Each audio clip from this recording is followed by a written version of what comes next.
lo fatu Samoa ile nei tula o le afiafi alo mai ini sine fa poponga mo lo Samoa taulogologo e tomu ati e tatou tala o le aso na nafina loa ia ile fa tautoina o le afionga ia tangaloa tele pasipuloa e avea ma minista lango o le matanga luenga o pisinisi ala manuia maleipa e pei ona sa fa tautai ai ile ofisa o le kabineta o se atelinga le nei o le nei sauninga fa pito mai a erikana le difana. O le tai ao le aso na nafi na whaatautoina i lumo le laulau a fono, ane fionga le pāre mia ma le kāpeneta le minista langolanga fou, o tōwhia mo le matanga luenga o pisi nisi ala manuia ma leipa. O le fionga le whaipula le tumalo sanga nga wha, ia tanga loa tele pasi poloa, mai le vaenga whaapufai e le whaatua tua i le atua sa mo utasi. Le au filifilia se e i le nei tofinga.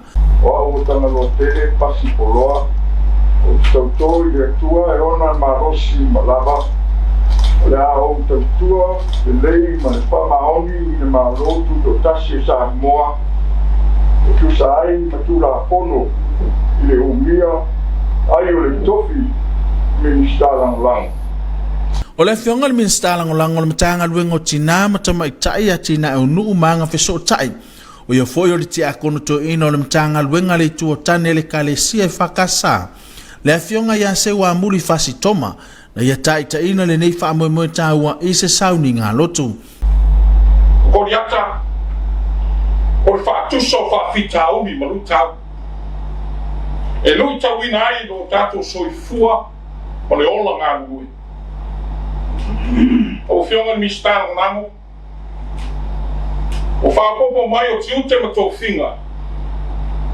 O nisi nā o koriata. O wā tō whinga i le whaingo whi.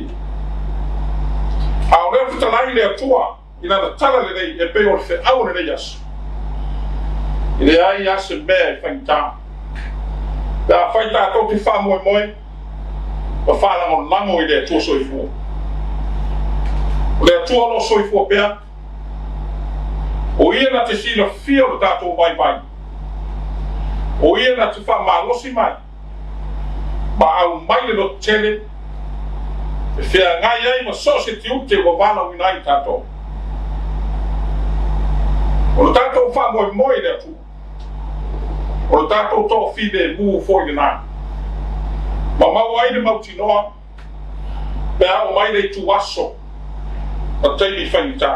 Na momori le whaaftai le fionga i pāle mia, le fionga ia fia mena au mi mataafa, i le ua filifilia i le tofinga, ma wha manu yanga ina ia ngalue ma le anto o toa ma le loto tele, a wale tau tua ina o le malo Samoa, e ala atu i le tua lalo ma le fautuanga le au noa, e tu i tu pēa le minsta e meisel ngaluenga so tau a wai ma le kāpeneta, ma mata ngaluenga uma le malo. E wha moe moe, ina ia ngalue fantasi ma minsta e tau pou, ma le lango fantasi le kātou ngaluenga. E aua ne ia isi e le o iai, ele au nang. Kolona winga e le o se avanoa whakawha. Ua tōwhia ia e o tōwhionga i ministara lango uma. O tōwhionga o ministara lango, o le avanoa e peo na o tā umumua. E whamasani ai ngā duenga whapulenga. E se mai ngā duenga whaparimene. E pei ona iai komiti. Ua tōwhia fōi mbara awina iai o tōwhia mamari e ngā lupe ai. I tonu lapa ia o ngā duenga taupulenga. E tāua tele o ngā tausoa whatasi ma o tō minista, ka o tō ngā duenga, ina i o tō ngā duenga whatasi. E o lolo whatasi i tātou ngā duenga. O le fionga ia tangaloa tele o le alangolango sua i le taitainga le fionga le minsta, o le mtanga luenga o pisinisi ala mnuia mleipa, le fionga ia le atinu uwein so o yalo. E lei mawhai o na maua se tō whinga le fionga ia tangaloa tele, e le taimi tonu na whaatau toai nisi o minsta langolango.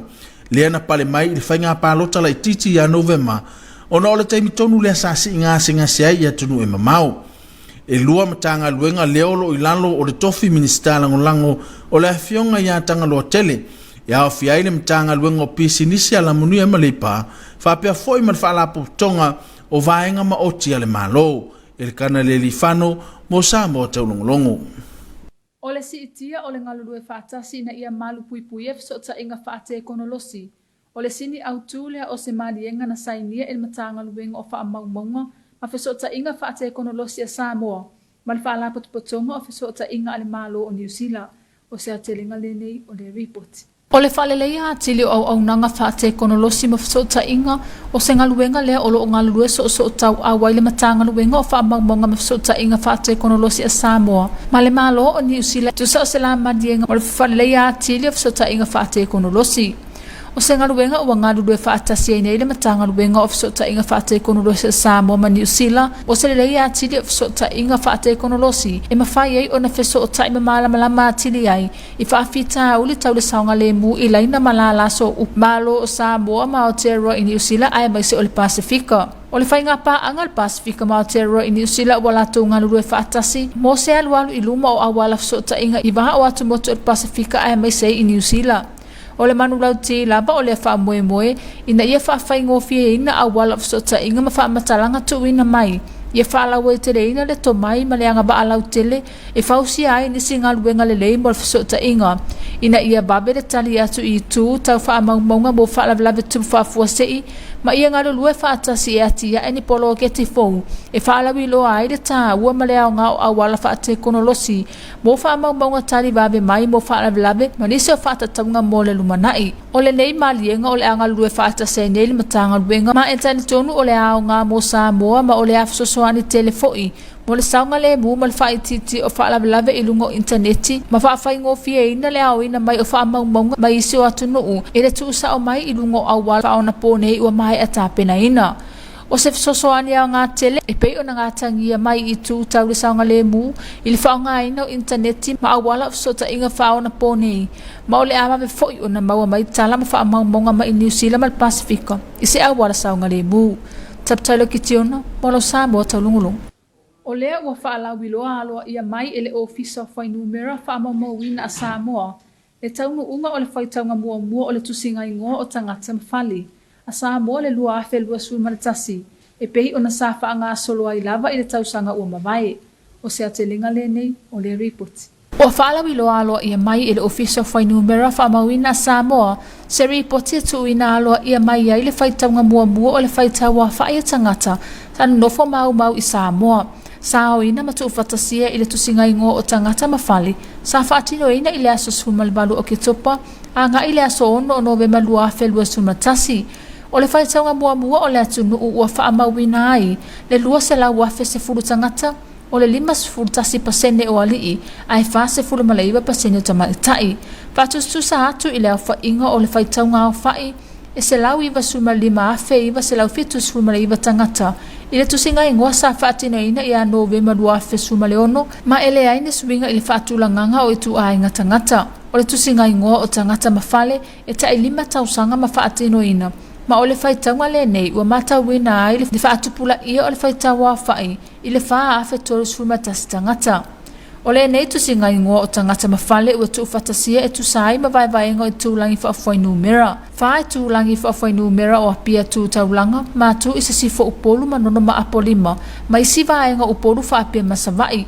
5 sumatasi e tu malo whaafwaipule 2 isa vai ma tolu sumatasi upolu ma nono ma apolima. Tolu se lau whaasua ma tolu a fio anga manuu uma i Samoa. O le tusinga ingoa mua le nei ua whaonga ai na le metotia whaakoma piuta ma whaatatanuanga e au ina mai ai whaamaumaunga whaatustusa a nga i le whaatatanuanga e whaonga ai nei pepa mapeni e tusinga ingoa ua mai atu.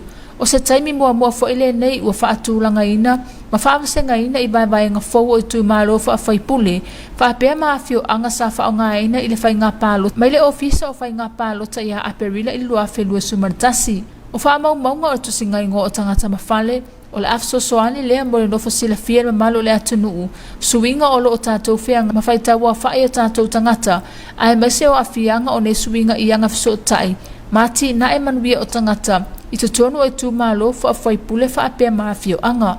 Taptailo ki tiona, mo lau Samoa Taulogologo. O le awhaesina tātou malolonga pupu o na tētaliu mai lea mo ngana whaapritania. Your TV2 News will break back after this short commercial break.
Pasilsilanga mai le matanga luenga o le soifua maloloina. E tāua le muli ta ia tangata umau sama vavau o le fale mai tūtotonu i moto o tua o na opuipuinga le COVID-19 e ono a afiai tangata whainga luenga ai maise o ngase o lo whaata otolia i le fale mai. Mua e whaamalo sia le anga i mua i le fale ia i lumo le nofoanga o le vaenga o ngase whaafuasei mo le whaatinonga le suesuenga o le COVID-19. Lua, a whaia whaamaonia i suesuenga sa whaatino e lea a fia le tangata le COVID-19 o lona winga e anga i sao le whaitoto opito i lumo le vaenga o ngase whaafuasei mo siaki ma tonga fitinga e manaumia. Tolu, a whaia whaamaonia wa a fia le tangata le COVID-19 e tatau na nga isa o le whaitoto ai le tuanga vale o le vaenga o ngase whaafuasei mo siaki ma tonga fitinga e manaumia. Mo ngase whaafuasei e manaumia i le vave vaai o se fōma i mo tonga fitinga o lona winga e anga isa o le whaitoto opito i tua i le tutau matau o le vaenga o ngase whaafuasei. Whaamole e whaamalosia le whai o le tali fufonga ma whaailoa le pepatui o le COVID-19 pe a ngai i le whale mai. Whaafesa o taile numera vili fua, valu se lau, ono whawha o, ale matanga luenga o le soifua mano loina, mo nisi whaamatalanga. Ia tātou whaia mo Samoa.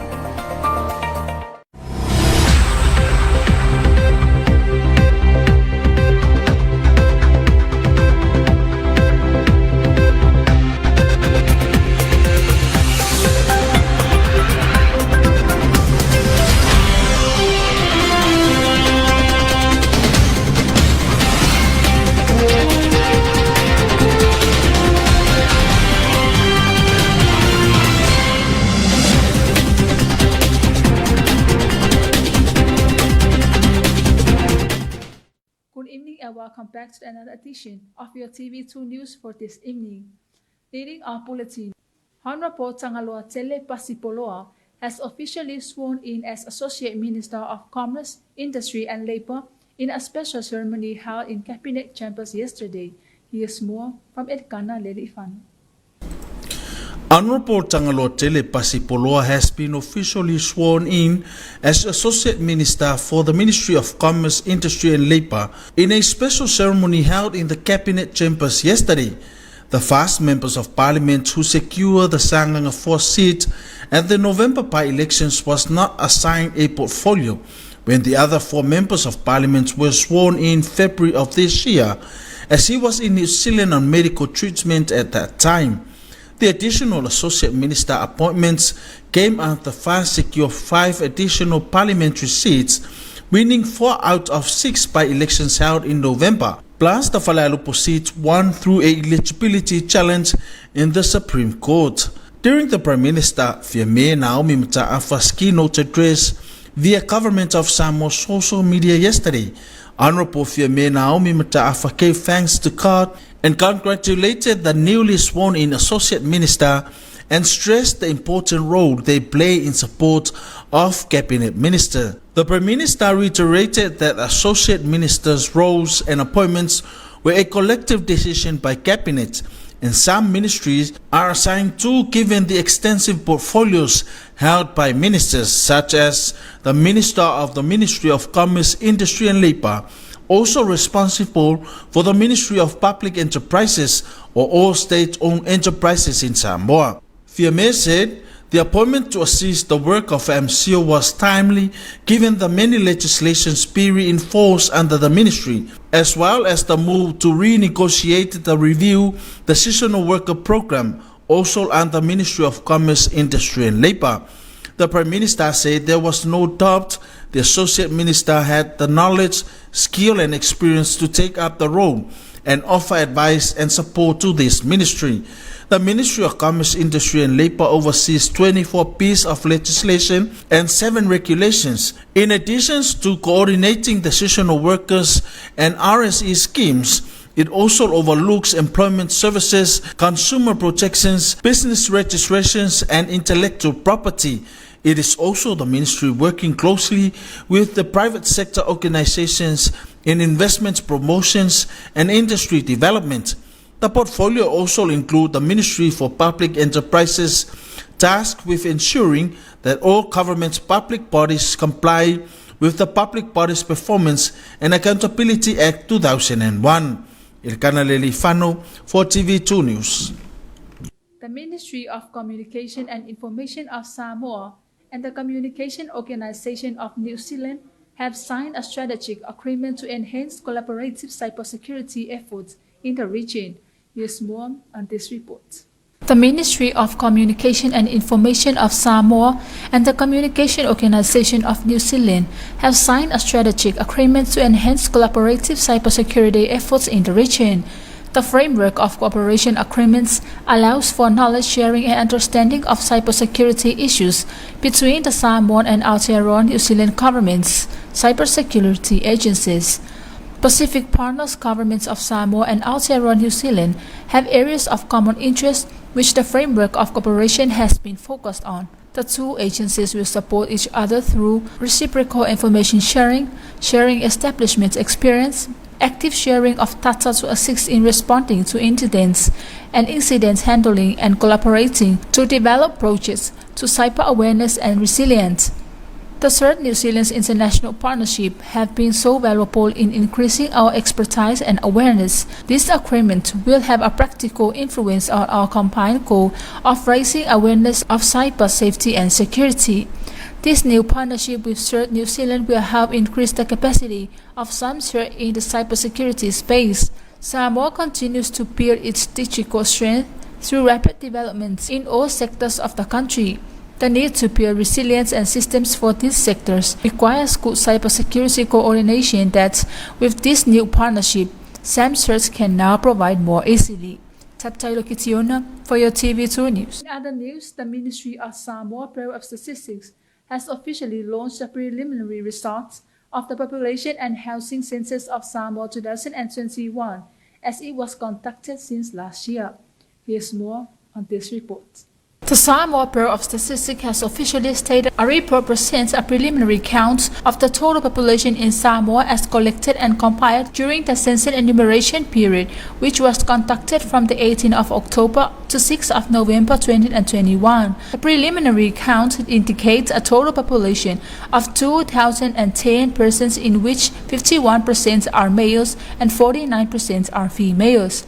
This compares with a total population count of 195,979 persons at the last census conducted in November 2016, with no changes in the gender composition. This census is held every 5 years, and the recent result indicates a net increase in Samoa's population of 4,031 over the 5-year period.